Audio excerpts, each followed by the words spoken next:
आज हम मैथ्स के फर्स्ट चैप्टर यानी कि वेयर टू लुक फ्रॉम पढ़ेंगे। वेयर टू लुक फ्रॉम ये चैप्टर अपने आप में ही बताता है कि कहाँ से देखें।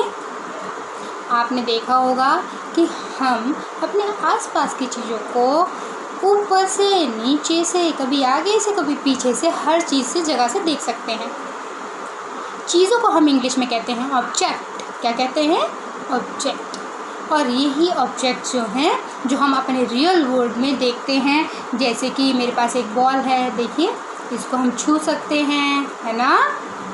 और ये भी एक मेरे पास बॉक्स है, ये ऐसा ही बॉक्स है बस, है ना। इस बॉक्स का देखिए, एक आप इसकी हाइट पहचान सकते हैं, इसकी लेंथ कितनी है ये पहचान सकते हैं। और देखो, अगर मैं इसको कहीं रखती हूँ तो ये इतना सारा जगह भी घेरता है ना। ये देखो, मेरे पास एक टॉय कार भी है, ये मेरे बच्चे की है। आपके पास भी बहुत सारे टॉयज़ होंगे। इस टॉय की अगर मैं ऊपर की तरफ से देखूँ इस टॉय को, तो आप देखोगे मुझे ये अलग थोड़ी लगती है। जब मैं इधर से देखती हूँ तो ये थोड़ी अलग दिखती है, यानी कि साइड से अलग, और फ्रंट साइड से, आगे की तरफ से ये थोड़ी और अलग लगती है। See boys, this is the front view of the car. This is a side view of a car. And this is top view of the car. जरा मैं दिखाऊं आपको, मैंने इसकी जब ड्राइंग बनाई तो ये कैसे लगे। ये देखो, देखा आपने ये कैसे दिख रहे हैं?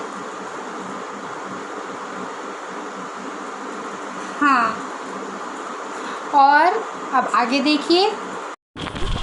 See boys, there are different views of a bus: front view, side view and the top view. And the next one is a house, where you can see a side view, front view and the top view of a house. This is a military tent. You can also see its front, top and side view. These are different views of a tent. You can see a triangle, a rectangle, and the top view is very different. कुछ और examples भी दूंगी जिसमें हम किसी चीज़ के top, side और front view को अच्छे से पहचान सकेंगे और उसको ड्रॉ भी कर सकेंगे। हम ये सारी बात क्यों कर रहे हैं?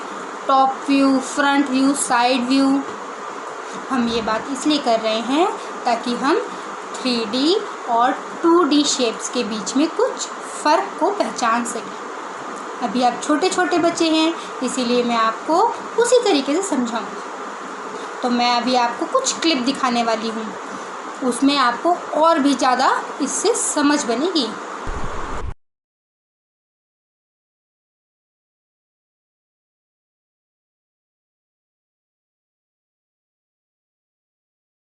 हाँ बच्चों, तो अब बताओ, टॉप व्यू, फ्रंट व्यू और साइड व्यू क्या आपको अच्छे से पता चल गए? बिल्कुल सही। टॉप व्यू, फ्रंट व्यू और साइड व्यूज़ हमें 2D शेप्स को बनाने में मदद करते हैं। जब हम किसी भी कागज़ पर कोई 3D ऑब्जेक्ट देखकर उसकी फ़ोटो बनाते हैं, जैसे कि अगर मैं इस बॉल की फ़ोटो बनाऊं तो आपको पेज पर क्या मिलेगा? एक सर्कल, है ना। और अगर मैं सोचूं कि एक समोसे वाली शेप बनाई जाए तो कैसी रहेगी? वो बिल्कुल दिखेगी एक ट्रायंगल की तरह, है ना। या मैं सोचूं अगर इस बॉक्स के मैं चारों कॉर्नर्स को बनाऊं तो मुझे क्या मिलेगा? स्क्वायर वाली शेप मिलेगी।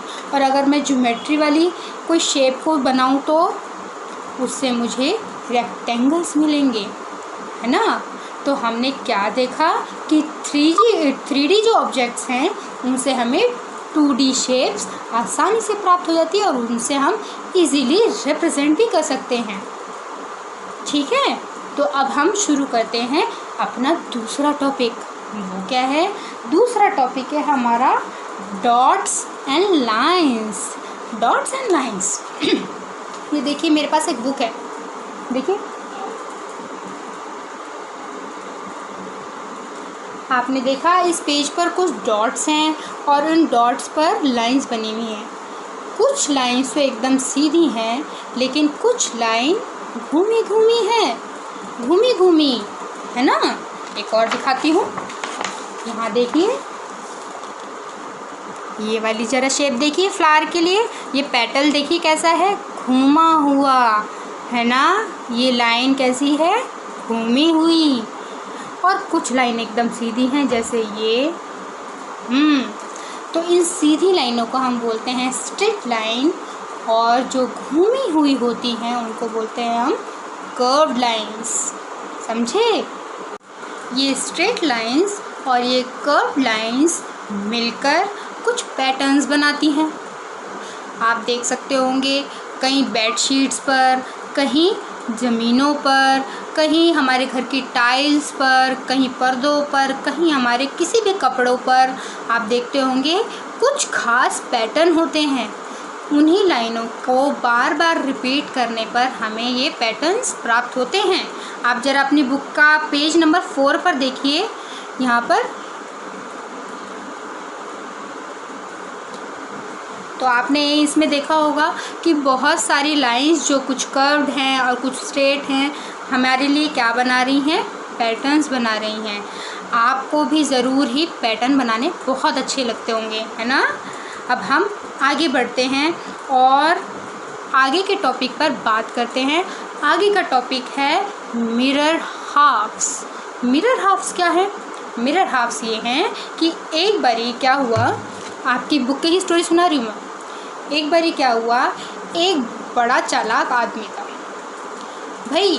वो सोचता था कि वो किसी को भी उल्लू बना सकता है, वो भी बहुत आसानी से। लेकिन हमारी एक बेटी बहुत ही सियानी थी, वो उसको उल्लू बनाने आया था। उसने क्या किया, उस लड़की ने बोला कि मेरा चित्र बनाओ ना। क्या बोला? मेरा चित्र बनाओ ना। तो उसने उस लड़की का कैसा चित्र बनाया, सिर्फ आधा, और दे दिया उसको। उस लड़की ने बोला ये कैसा चित्र है, इसमें तो मैं आधी दिखती हूँ। तो उसने बोला अरे रुको, मैं तुम्हें जादू दिखाता हूँ। तो उसने क्या किया, एक शीशा लेके आया और उस लड़की की तस्वीर के सामने लगा के खड़ा कर दिया, और वो लड़की की चेहरा जो है वो पूरा बन गया।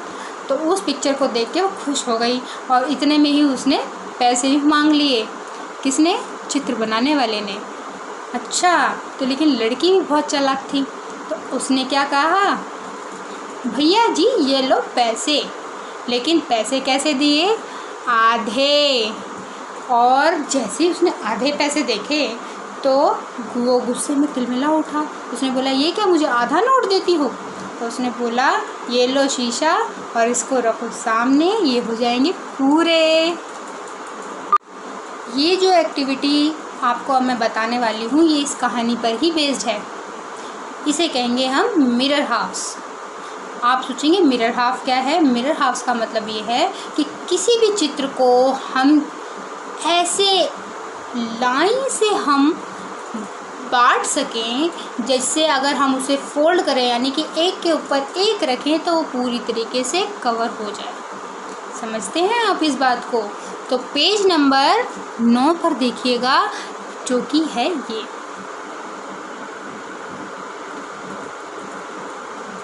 कुछ आकृतियाँ ऐसी होती हैं जिनको आपको सिमिलर हाफ करने के लिए बहुत दिमाग लगाना होगा। आप ऐसे ही किसी चीज़ को सिमिलर हाफ नहीं कर सकते। सिमिलर हाफ मतलब ये होता है कि आपको एग्जैक्टली ऐसी एक लाइन बनानी है जिस लाइन के द्वारा वो पेज पूरी तरीके से प्रॉपर उसको ढक सके। तो ये है बच्चों लेटर ई, और ये जो मैंने पिंक लाइन बनाई है ये है एक लाइन ऑफ सिमेट्री। क्या है? Line of symmetry. तो ये लाइन ऑफ सिमेट्री को जब मैंने इस तरीके से बनाया तब मैं इसको अगर इसको उसी को फॉलो करते हुए मोड़ती हूँ तो आप देखेंगे कि दोनों तरफ एक जैसा ही ई का हिस्सा है। लेकिन अगर मैं इसको इस तरीके से मोड़ती तो क्या ये बराबर हिस्सों में रहता? नहीं रहता ना। तो ये लाइन ऑफ सिमेट्री जो अब बनती वो एकदम गलत होती। इसमें बस एक हिस्से में तो ये रह जाता और दूसरे हिस्से में ये 3 पूरी जगह आती, तो ये गलत था। इसीलिए लाइन ऑफ सिमेट्री हमें क्या सिखा रही है? किसी भी ऑब्जेक्ट, किसी भी चित्र को प्रॉपर बराबर 2 हिस्सों में बांटना। समझ आई आपको? ओके। तो बच्चों ये था आज का टॉपिक का सारा समझाना। अब आगे क्या करना है? आगे आपको करना है, आपको एक शीट लेनी है। शीट पर सबसे पहले एक माचिस की डिब्बी लेना और उसका टॉप व्यू, फ्रंट व्यू और साइड व्यू ड्रॉ करना, ठीक है। और दूसरा एक गमले का टॉप व्यू, साइड व्यू और फ्रंट व्यू इस तरीके से ड्रॉ करना, ठीक है। ये 2 चीज़। दूसरा काम ये रहेगा, पेज नंबर 8 और 10 की एक्टिविटी जो कि मैं आपको सेंड करूँगी, उसको आपको पेरेंट्स की हेल्प लेकर पूरी करके मुझे दिखानी है। और वो जो डॉट डॉट वाला काम था ना, जिसमें हम स्ट्रेट लाइन और कर्व लाइन बना रहे हैं, उसको भी आपको क्या करना है? अपने पेरेंट्स की हेल्प लेकर वो एक्टिविटी भी करके देनी है। तो मैं ये आपको सारा काम दे रही हूँ और आपका ये चेक भी करूँगी। अगर आपको कुछ समझने में परेशानी है तो प्लीज़ मुझसे पूछ सकते हैं, आप अपना मैसेज दे सकते हैं। Thank you.